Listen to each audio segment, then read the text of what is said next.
Hi, ഞാൻ Zayed Payyanur, സൈക്കോളജിസ്റ്റാണ്.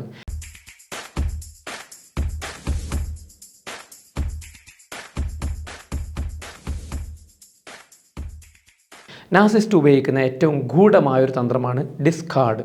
അതായത് വിക്ടിമിനെ അല്ലെങ്കിൽ കൂടെയുള്ളവരെ ഒഴിവാക്കുക. അത് തൽക്കാലത്തേക്കുള്ള ഒഴിവാക്കലല്ല, എന്നേക്കുമായിട്ടുള്ള ഒഴിവാക്കൽ. ഇങ്ങനെ ഒഴിവാക്കുന്നതിന് മുമ്പ് അവർ ചില തന്ത്രങ്ങൾ പ്രയോഗിക്കും. ഈ തന്ത്രങ്ങൾ അറിയുന്നുണ്ടെങ്കിൽ നമുക്ക് മനസ്സിലാക്കാൻ സാധിക്കും ഇവർ എന്നെ അല്ലെങ്കിൽ എൻ്റെ വേണ്ടപ്പെട്ടവരെ ഉപേക്ഷിക്കാൻ പോകുന്നുണ്ടെന്ന്. അത്തരം തന്ത്രങ്ങളാണ് ഇന്ന് പറയാൻ പോകുന്നത്. ഒന്നാമത്തെ തന്ത്രം എന്ന് പറയുന്നത് മുൻകൂട്ടിയുള്ള കുപ്രചരണം. അതായത് അവർ നമ്മളെപ്പറ്റി സ്മിയർ ക്യാമ്പയിൻ നടത്തും. നമുക്കറിയാം നാർസിസിസ്റ്റിൻ്റെ പ്രധാനപ്പെട്ട ഒരു ലക്ഷണമാണ് സ്മിയർ ക്യാമ്പയിൻ. പക്ഷേ ഇവിടെ അങ്ങനെയല്ല. ഇവിടെ അവസാനം അകന്നു പോകുന്നതിന് മുമ്പ് മൊത്തത്തിലൊരു നാശമാക്കി അല്ലെങ്കിൽ മൊത്തത്തിലൊരു മോശാവസ്ഥ വിക്ടിമിനുണ്ടാക്കിയെടുക്കണം. അതിനൊരു കുപ്രചാരണം അവർ അഴിച്ചുവിടും.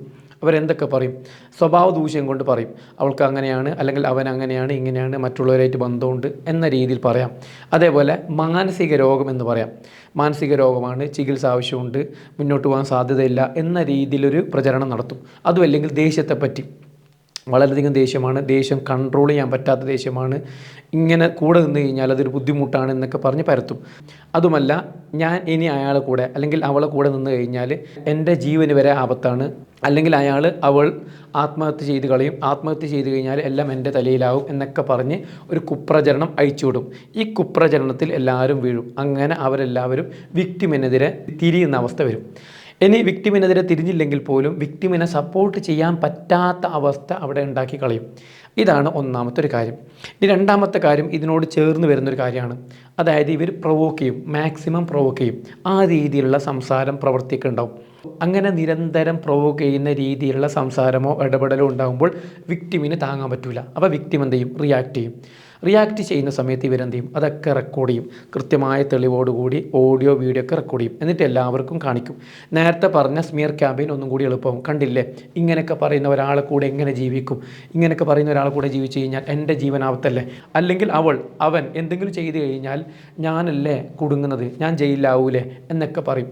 ഇതൊക്കെ പറയുന്ന സമയത്ത് വ്യക്തമായ തെളിവുള്ളത് കൊണ്ട് തന്നെ ആർക്കും, അതായത് വിക്ടിമിനെ സപ്പോർട്ട് ചെയ്യുന്നവർക്ക് പോലും ഒന്നും പറയാൻ പറ്റാത്ത ഒരവസ്ഥ സംജാതമാവും. ഇതാണ് രണ്ടാമത്തെ പോയിന്റ്. ഇനി മൂന്നാമത്തെ കാര്യം എന്ന് പറയുന്നത് സാമ്പത്തികമായ തന്ത്രങ്ങളാണ്. അതായത് ചെലവിന് കൊടുക്കുന്ന കാര്യത്തിൽ അതിലൊരു കൺട്രോളിങ് വരും. അതും അല്ലെങ്കിൽ രേഖകളൊക്കെ മോഷ്ടിക്കുന്ന അവസ്ഥ ഉണ്ടാവും. പണം കൈക്കലാക്കും, സ്വർണം കൈക്കലാക്കും. അങ്ങനെ പല ഉടായ്പിലൂടെയും വിക്ടിമിൻ്റെ എല്ലാ കാര്യങ്ങളും തന്നിലേക്കാക്കും. അതായത് ഇനി വിക്ടിമിനെ ഒഴിവാക്കിയാലും എനിക്കൊന്നും നഷ്ടമില്ല, എനിക്ക് കിട്ടേണ്ടതൊക്കെ കിട്ടി, സ്ഥലം, സ്വത്ത്, എല്ലാ കാര്യങ്ങളും ഈ രീതിയിലുള്ള ഒരു കൺട്രോളിങ്ങും കൈക്കലാക്കലും നടക്കും.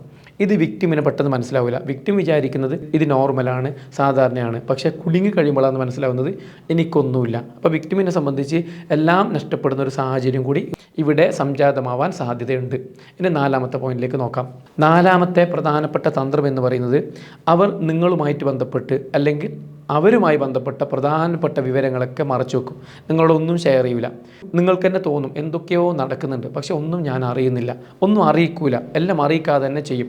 മാത്രവുമല്ല ഒരു ഗൂഢ നീക്കമായിരിക്കും ഇവർ നടത്തുക. അപ്പോൾ നമുക്ക് മനസ്സിലാവും, നമുക്കൊരു അവ്യക്തത ഫീൽ ചെയ്യും. പക്ഷേ എന്താണ് ഇതിൻ്റെ പിന്നിൽ ചോദിച്ചാൽ പറയൂല. മാത്രവുമല്ല നോ കോണ്ടാക്ട് റൂളൊക്കെ ഉണ്ടാവും. കാര്യമായ ഇടപെടലോ സംസാരമോ ഒന്നും ഉണ്ടാവില്ല. അപ്പോൾ അതുകൊണ്ട് തന്നെ നമുക്ക് ഇവരുടെ നീക്കങ്ങളോ ഇവരുടെ പദ്ധതികളോ ഒന്നും അറിയാത്ത സാഹചര്യം കൂടി ഉണ്ടാവും. ഇനി അടുത്തൊരു പ്രധാനപ്പെട്ട പോയിന്റ് എന്ന് പറയുന്നത് അവർ നമ്മളെ മനുഷ്യരായി കാണുന്നത് നിർത്തും. പിന്നെ അവർ നമ്മളൊരു ഒബ്ജക്റ്റായിട്ടോ ഒരു ശത്രുവായിട്ടോ ഒക്കെ ആയിരിക്കും കാണുക. ഒരിക്കലും നമുക്കൊരു മുമ്പ് തന്നിരുന്ന സ്നേഹമോ കരുണയോ പരിഗണനയോ ഒന്നുപോലും ഉണ്ടാവില്ല. കംപ്ലീറ്റ് അവർ നമ്മൾ ഒഴിവാക്കും. നമ്മളെന്ന ജീവി അവിടെ ഉള്ളത് പോലും അവർ പരിഗണിക്കില്ല. ഒരു ഗോസ്റ്റ്, ഒരു പ്രേതത്തെ പോലെ അവർ വന്ന് പോകും, അവരെ കാര്യങ്ങളൊക്കെ ചെയ്യും. നമ്മളോട് മുണ്ടൂല, സംസാരിക്കൂല, ഒന്നും ചെയ്യൂല. ഈവൻ പല ആൾക്കാരും ഭക്ഷണം പോലും, ഇപ്പോൾ ആണുങ്ങളാണെങ്കിൽ ഭക്ഷണം പോലും വീട്ടിൽ നിന്ന് കഴിക്കൂല. സ്ത്രീകളാണെങ്കിൽ പോലും ബെഡ്റൂമിൽ നിന്നൊക്കെ മാറി നിൽക്കും. മൊത്തത്തിലൊരു ഡിസ്കാർഡായിരിക്കും. ഒരു തരത്തിലും മനുഷ്യരായിട്ട് പോലും പരിഗണിക്കില്ല. ഒരു തരം കമ്മിറ്റ്മെൻറ്റോ ഒരു തരം ഇൻറ്റിമസിയോ ഒന്നും അവിടെ ഉണ്ടാവില്ല. 0% പോലും ഉണ്ടാവില്ല എന്നുള്ളതാണ് അടുത്തൊരു പോയിന്റ്.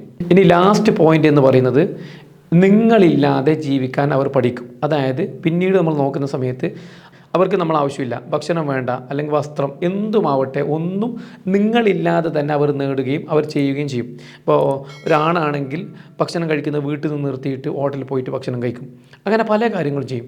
ഇനി ഭാര്യയാണെങ്കിൽ ഭർത്താവിൻ്റെ വീട്ടിൽ നിന്ന് നിൽക്കുന്നതിന് പകരം സ്വന്തം വീട്ടിൽ പോയി നിൽക്കുക, അങ്ങനെയൊക്കെയുള്ള കാര്യങ്ങൾ ചെയ്യും. അതായത് ഇവർ ആവശ്യമില്ലാത്ത ഒരവസ്ഥ സംജാതമാക്കും. അപ്പോൾ പറയാണ്, സ്റ്റേറ്റ്മെൻറ്റ് പറയാണ്, എനിക്ക് നീ വേണ്ട, നിൻ്റെ ആവശ്യമില്ല എന്നൊരു സ്റ്റേറ്റ്മെൻറ്റ് പറയാണ്.